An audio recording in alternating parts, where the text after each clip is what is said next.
Well, here we are again, making slow progress, but at least it's progress. I've got a big addition this week in that I actually had the cam bolt powder coated.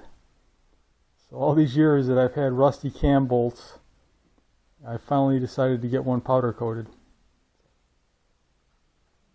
The other thing I'm doing is I'm a firm believer in Murphy's Law, and I don't know if anyone else has ever tried this, but if you're driving a car at night, something goes wrong in the engine compartment and you got to check something, it's nice to have some light. So rather than trying to hold a flashlight, what I do is I put these flex LEDs in. I mount them along the side and also along the back wall over there. Could put some on the inside of the hood also, so when the hood's lifted up, you'll see it. And then to activate it, I've got a switch that's lit, so when you push it, the LED will come on, so you know that you have it on if it's daytime. And I mounted that over here. And after I mounted it, I realized that I really didn't need to drill the metal. I could have just put a bracket back here and had it mounted on that, would have been cleaner. But that hole's been there for years, so I'll just keep reusing it. But I like this switch. It comes with the pigtails on it. Most switches you have to put your own pigtails on. So I'll put a link to that. But it's getting closer to being done. Still got a lot to go though. Every time I think I'm making progress, I realize how much more there is to do. The door post pillar has two gauges. Got a boost on top and the air-fuel ratio. And I've made the air-fuel ratio turn on and off with a button. And if you've never tried driving at night with an air-fuel ratio flickering away on your left, the corner of your eye, not a pleasant thing to do. So I've always had this on-off button. And initially, years ago, I made the mistake of making this button lit, so when you turned it on, it made even more light at night. So if you're going to do this, don't hook up the LED and the button if you've got a lit button. Just go with the on-off, and it works much better. And then the boost gauge has a dimmable dash light in it, so that's not so bad. At least you can dim that down. So from the back, you've got your light wires and your vacuum boost line. So that would have been nice to lose. The vacuum boost line and the two wires for the light go to the boost gauge, and then the air-fuel ratio gets the purple wire from the oxygen sensor that you tap off your existing wires, power wire, and ground. So all those plug in, and it's tight getting everything in here, so if you can put them on quick disconnects, that tends to work the best. As you can see, I've got them on small connectors.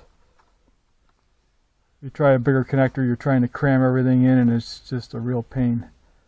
So that's how it all goes in.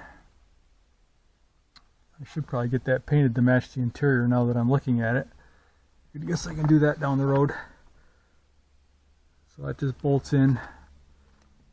I've got the stock location for the pin, push pin.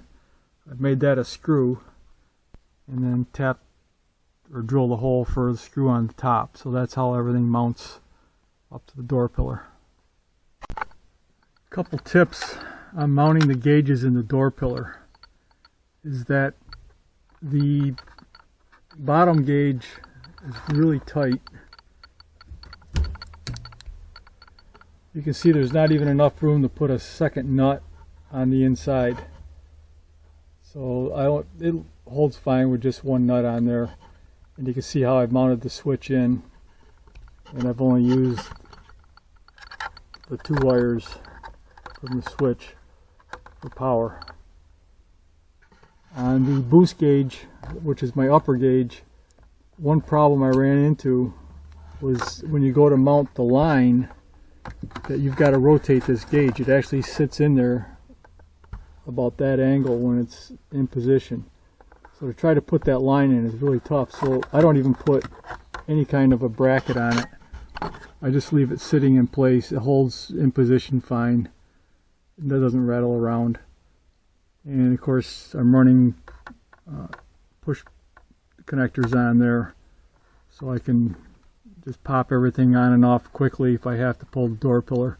It's a pain to have to take the big connectors off, plus trying to get everything back in place. It's a real nightmare. One tip I'm really encouraging, if you have to run your boost line up, your vacuum line, make sure you run a sleeve around it that will allow this line to slide inside. That way the sleeve routes its way through the car out into the engine compartment, and then this internal line is free to move easily back and forth.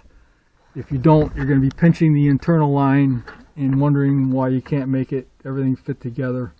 So right now I can put this all back in place, and the vacuum line will actually slide all the way right up into the end of the protective sleeve. So just one tip, a lot easier to do the protective sleeve and then slide your vacuum line through the inside of that. One thing I've never been a big fan of is how the door pillar mount fits. As you can see, it doesn't really fit tight to the molding, but it looks good enough. If I painted that to match the molding, it'd be a lot better. So I guess that'll be one of my summer projects. But for now, it's fine. It's amazing how many things you stumble on that are roadblocks, and if you didn't catch them, would turn into major issues down the road. I've got the terminal panel back here behind the gauges, and I was identifying the wires so I could do my schematics up. And one of the things I ran into was that the oil pressure line coming from the engine has this little 1/8 tube going to it. What I didn't realize is that when I pushed the gauges back into place, there was a solid panel back here now, because I added the ignition terminal and I put this plastic piece back here. Well, what I didn't consider was that this line was going to get crushed when it pushed back against that panel, because that's right where this fitting went. So what happened was the actual back of this oil line was crushed to the point where it had twisted and it cracked, and probably wouldn't have happened right away, but over a period of time that would have failed, and the oil would have been leaking out of that line and flooding the interior of the car. So just one of those things that you don't really think about when you're adding things, because nothing's connected, that's got to have a place to go when you shove those gauges back in. And just lucky I caught it.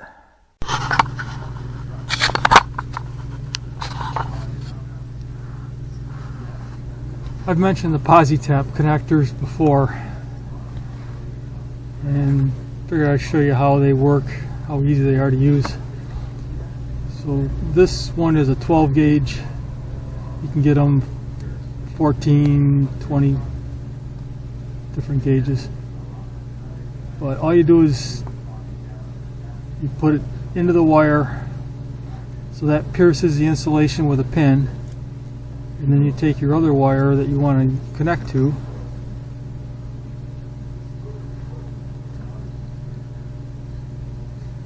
slide that in the end.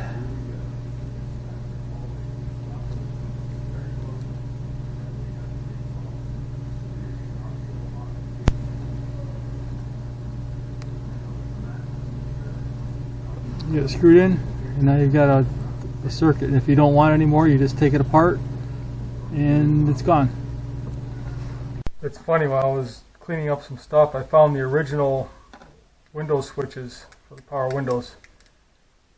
So to get them off, you've got 3 screws, and then on the back you've got one connector that plugs on, and all the wiring comes in on this side of the connector and lays in here. So when you go to work on it, if you're going to convert them to the other switches, you pop this open and then you can get at your wires. And like I say, this switch, you can't get them anymore, and they don't hold up. So if you have slow power windows, I highly recommend replacing this switch and going with the newer style. It definitely made a big difference in the speed of my windows going up and down. If you're still watching this, you probably have some questions as to how I made the holes. And what I used was a hole saw, just a uni-bit, and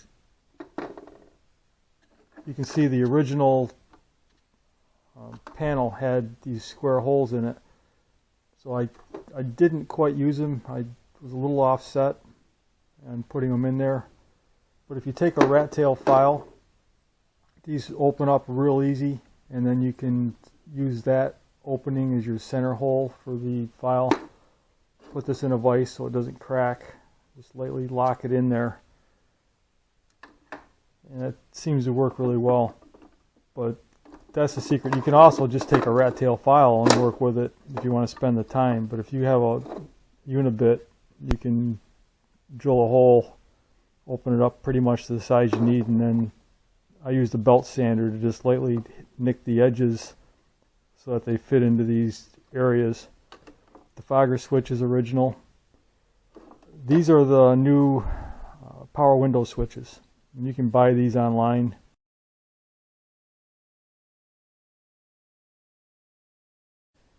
And the trick is to convert the wiring over to what you need. If I get time, I'll post what the wiring schematic is on it and how to convert your original switches. But these do work a lot better than the original switches, which are, what, 35 years old now.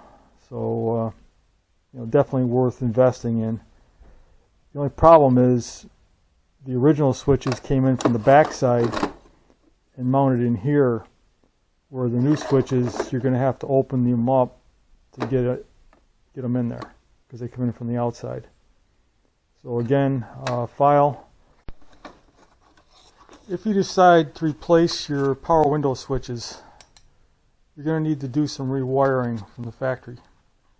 First off, they use terminals on the back rather than the pins that the factory one uses. I'll post a wiring diagram to show the conversion of the wiring, but essentially you need a connector with male terminals and female, and on one end you put the female terminals that go to the switches and then into the connector. On the other end you got open wires that are going to go into the car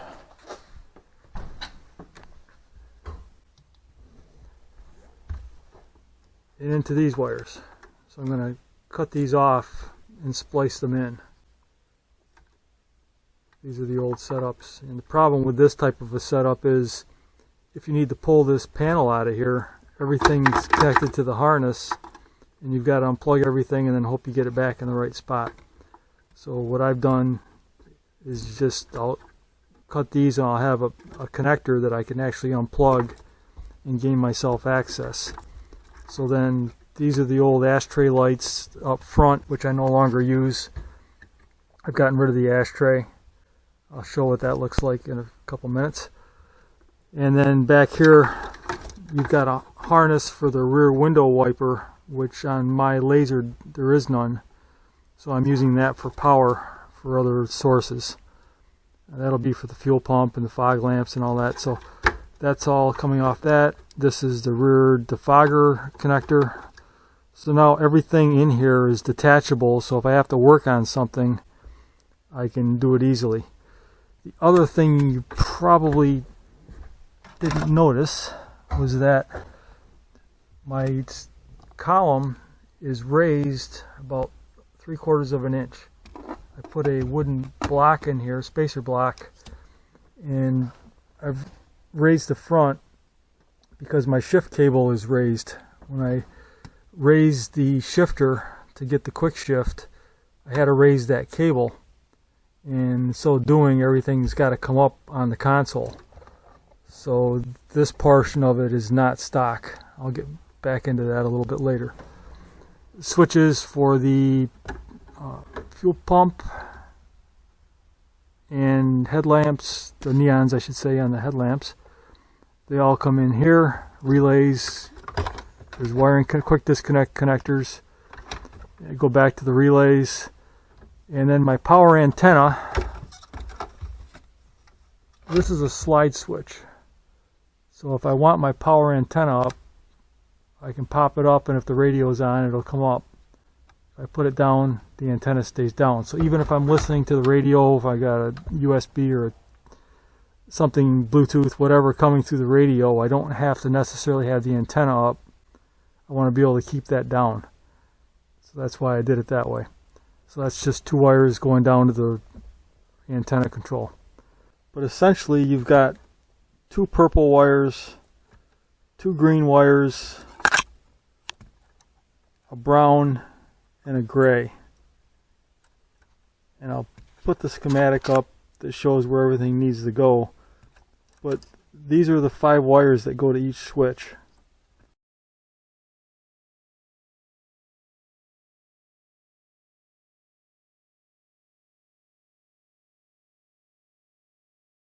So the brown and the gray are going to be to both switches, so they get spliced off.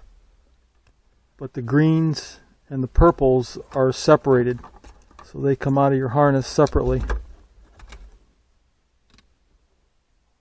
Figures whenever you need a magnetic piece to anchor your magnetic light, you can't find one, but if you didn't want it, it would stick to everything. So the purple wire, if you look at it,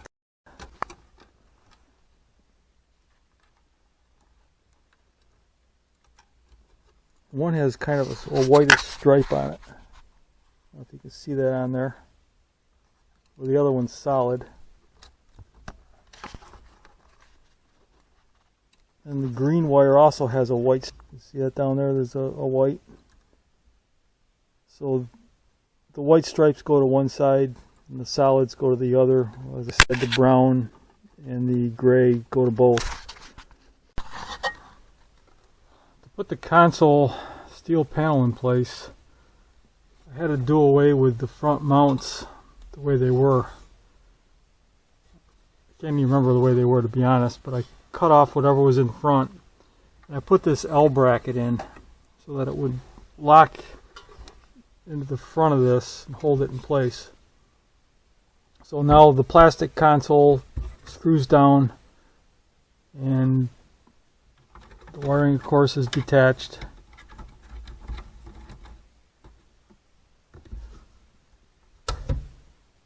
And then you can set the console in place.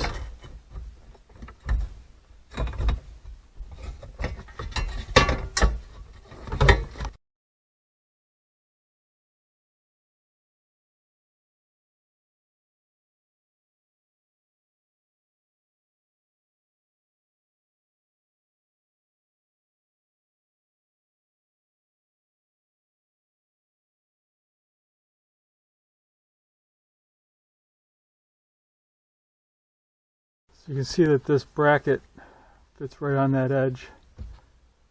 And then you'll have this hole that I'll eventually make into a cup holder or some kind of a drink holder. I'll get it 3D printed probably.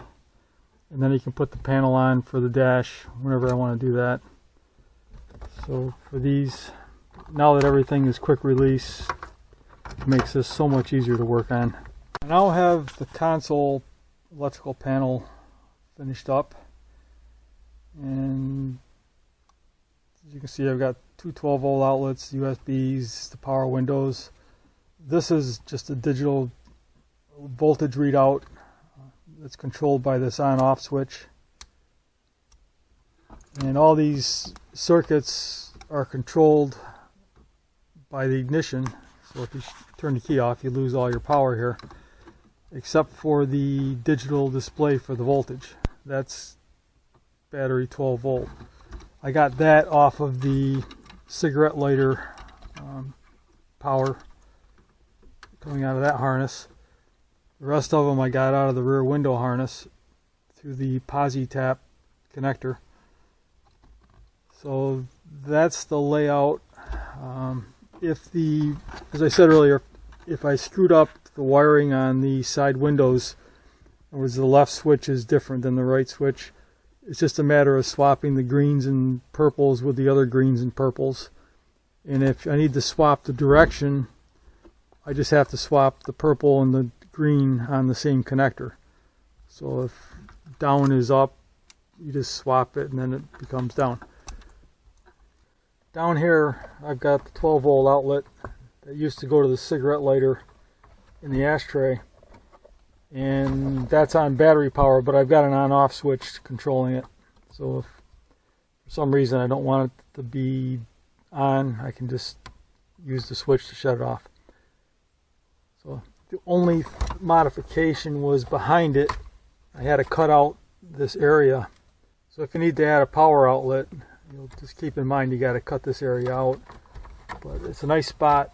It's not being used for anything, and works better than having an ashtray cigarette lighter. So I'm happy with it. That's it for now.